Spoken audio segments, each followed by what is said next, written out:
Here we are once again. This is Legacy of Leaders. I'm your host, Jamar Suber. And as you already know, I talk to amazing entrepreneurs who just get it done. They inspire us to go higher. And today, man, this is a long time coming. I have Autumn Redding with me of One Bridge Connect. Welcome to the show, Autumn. Thank you for having me. It's been a minute. Long time coming right here. Yes, a long time coming. Autumn, talk to us about One Bridge Connect. So One Bridge Connect is a retail and fulfillment center located downtown Jacksonville. So we're right in the heart, 32202, downtown Jacksonville, with over 30 different entrepreneurs inside. So it's an amazing setting because they physically don't have to be present. And in that way, it gives them local relevancy. Yeah. That's amazing. So let me go to the very foundation. Where did this vision come from? During a pandemic. So I did what nobody was supposed to do, which is open a brick and mortar when other brick and mortars were closing, right? As a coach, I was getting a lot of calls as a business coach. And they were like, hey, I got to close my business. I can't sell my items. And I'm trying to figure out why.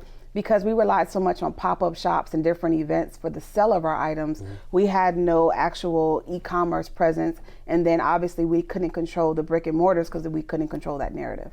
So I said, you know, what if we put something together outside of a flea market? We created our own store, but it was of local businesses. And then they grew to where they can actually get in Target, Walmart eventually, with the knowledge and the data and so forth. Yeah. All a vision implemented in 1 month. And then just went rolling from there. We've been going 3 years now. I love it.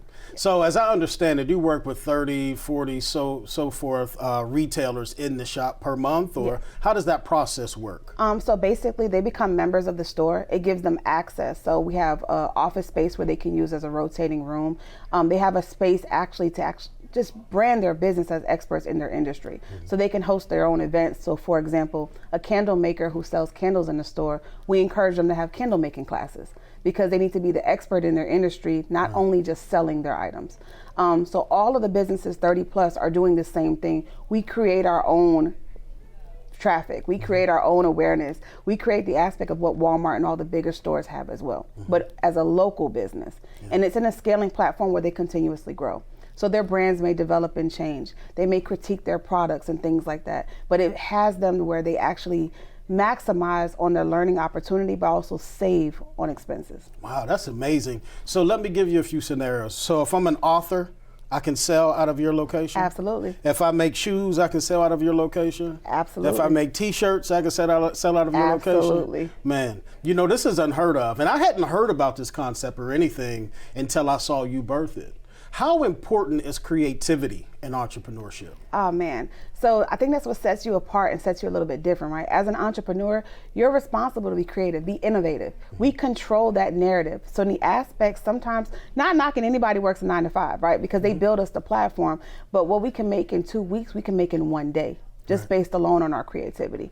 So ideally, I have them step outside the box. Sometimes we're stuck in this box where we don't really know how much we can do because we're actually birthed in this craft, right? This skill.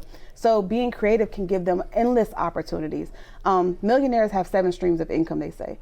But I position it in the aspect 7 streams of income in one business. So that way you're continuously generating different costs and different amount as far as profit or what you'll gain, instead of just creating 7 businesses. Right. Yeah. So are you open normal business hours, or talk to us about how you're open and how people gain access to One Bridge Connect? So the store is open from 9 to 7, Monday, Tuesday, Thursday, and Friday. On the weekends, we have different events that go on. Whenever there's an event going on, the store is going to be open.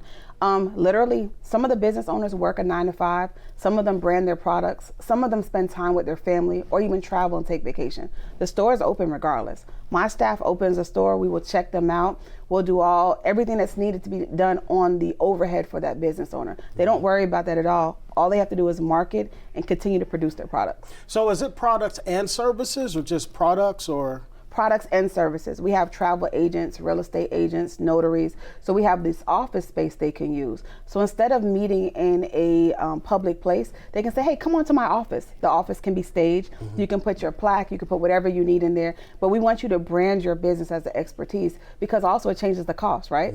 If I meet you inside Panera Bread, it's going to be different if you meet in my office when it comes to cost wise. So we want to help to educate them to know that, hey, you know, they're just as big as any other company. And I often have the phrase big business. Like, I want you to think big business. Don't think small, even though we're small. I want you to think big, act big, be creative and innovative. Yeah. Well, you heard it right here. Think big, act big, be creative. I'm right here with Autumn Redding of One Bridge Connect. Perfect opportunity, whether you're a full-time entrepreneur, a startup trying to figure it out, still at your 9 to 5. If you want to learn more, go to dailynewsnetwork.com. You've just watched Legacy of Leaders, and I'm your host, Jamar Suber.